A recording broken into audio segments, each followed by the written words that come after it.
Hello and welcome. मैं हूं ज्योति। आप देख रहे हैं चुनावी समर, जहां पे आपका एक और ताज़ा अपडेट के साथ हम हाजिर हैं। मायावती के दम के आगे कांग्रेस बेदम। जी हां, मायावती अब कांग्रेस से मिले हर विश्वासघात का चुन चुनकर बदला लेने के लिए तैयारी कर रही हैं। जैसे कि हम जानते हैं कि राजस्थान में कांग्रेस को मायावती से धोखा करने का फल मिल चुका है।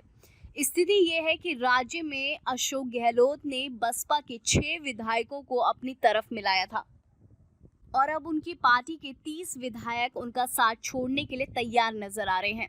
वहीं अब मायावती ने अपने आक्रामक का गुजरात की तरफ कर दिया है। आपको बता दें कि इसी साल सितंबर में गुजरात के उपचुनाव होने वाले हैं और बीएसपी स्टेट यूनिट ने यह फैसला किया है कि उपचुनाव में पार्टी सभी 8 सीटों पर अपने उम्मीदवार उतारेगी और पार्टी उम्मीदवारों की खोज में जुट गई है, जिसकी वजह से कांग्रेस में घबराहट का माहौल है। दरअसल बीएसपी की मुखिया मायावती दलितों की नेता मानी जाती हैं। ऐसे में उपचुनाव में वह कांग्रेस के दलित वोटों पर सेंधमारी करेंगी। यहाँ आपको ये भी बता दें कि 2017 के गुजरात चुनाव में बीएसपी तीसरे नंबर की पार्टी बनकर उभरी थी।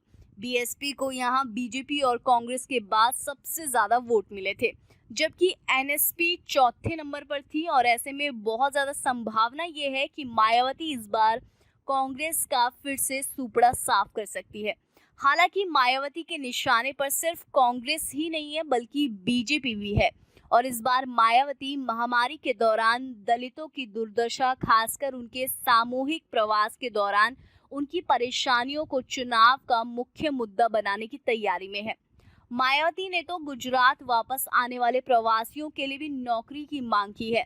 इसके साथ ही बीएसपी पीयूष जादूगर ने भी दावा किया था कि हर कोई जानता है कि कांग्रेस के नेता बिक जाते हैं।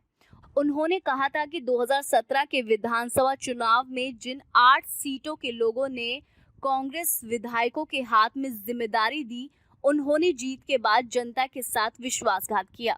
बसपा नेता ने कहा था कि बीजेपी ने गरीबों के लिए कुछ नहीं किया, इसीलिए इन परिस्थितियों में सिर्फ बीएसपी ही मजबूत है, जो उपचुनाव में सभी 8 सीटों पर जीत तय करेगी। बता दें कि गुजरात की 8 विधानसभा सीटें खाली हुई हैं और इन सीटों पर कांग्रेस के उम्मीदवार थे, लेकिन उन्होंने राज्यसभा चुनाव में पहले इस्तीफा दे दिया था। इस तरह बसपा ने ये साफ कर दिया है कि गुजरात विधानसभा उपचुनाव में पार्टी भाजपा के साथ साथ कांग्रेस को भी जोर का झटका देने के लिए तैयार है। खासकर पार्टी मायावती के दलित समर्थक चेहरे की वजह से भी जीत के लिए निश्चिंत है।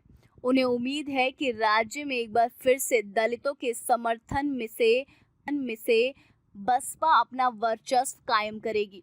ऐसे में देखना यह है कि उपचुनावों में बसपा, भाजपा और कांग्रेस में से किसका नुकसान करती है। तो इस पर आपकी क्या राय रही, आप प्लीज कमेंट सेक्शन में लिखकर हमें जरूर बताएं। Thank you so much. Keep watching today's for more news.